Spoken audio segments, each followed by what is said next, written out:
হুমকি দেওয়া হলে, আমাদের একজন নেতা কর্মীর উপর হামলা করা হলে আমরা 1 লক্ষ ভাই বোন রাস্তায় চলে আসব।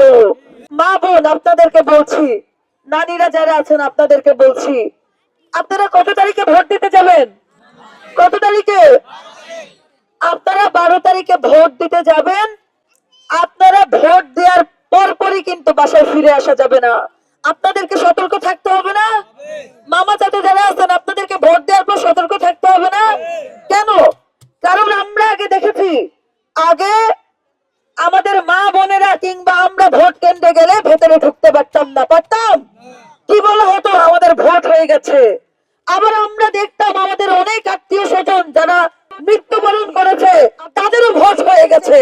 গত কয়েকদিন ধরে আমরা দেখছি, হয়তো নির্বাচনের আর যে 10-12 দিন বাকি আছে, আমরা দেখব যে অনেক নেতারা, শুধু হাতিয়ার কথা বলছি না, বাংলাদেশের প্রত্যেকটি অঞ্চলের কথা বলছি, প্রত্যেকটি জেলার কথা বলছি, আমরা দেখছি যে অনেক নেতারা মা বোনদের বাড়ি বাড়ি যে শাড়ি উপহার দিচ্ছে। দিচ্ছে কিনা?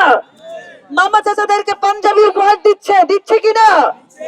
আমাদের হাতে 500, 1000, 5000 টাকা ধরিয়ে দিচ্ছে। দিচ্ছে কিনা? একটা কথা মনে রাখবেন, এই শাড়ি দেওয়ার মাধ্যমে, এই পাঞ্জাবি দেওয়ার মাধ্যমে, এই 500, 1000, 5000 টাকা দেওয়ার মাধ্যমে তারা আমাদের ভোট কিনতে চায়। আমাদের ভোট কিনা মানে কি? আমাদের ভোট কিনা মানে আমাদের বিবেককে কেড়ে ফেলা। কিন্তু কথা হচ্ছে, আমরা এগুলো এখন বুঝি। বুঝি না? এখন কি আর আগের দিন আছে? এখন আগের দিন আছে? এখন শাড়ি পাঞ্জাবি আর 500, 1000 টাকা দিয়ে কি আমাদের ভোট কেনা যাবে?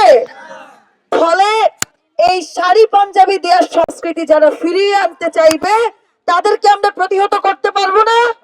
তাদেরকে আমরা প্রতিহত করতে পারবো না? এই যে মামা চাচারা, গত পরশুদিন আমাদের অনেক নেতা কর্মীদের উপর হামলা হয়েছে না?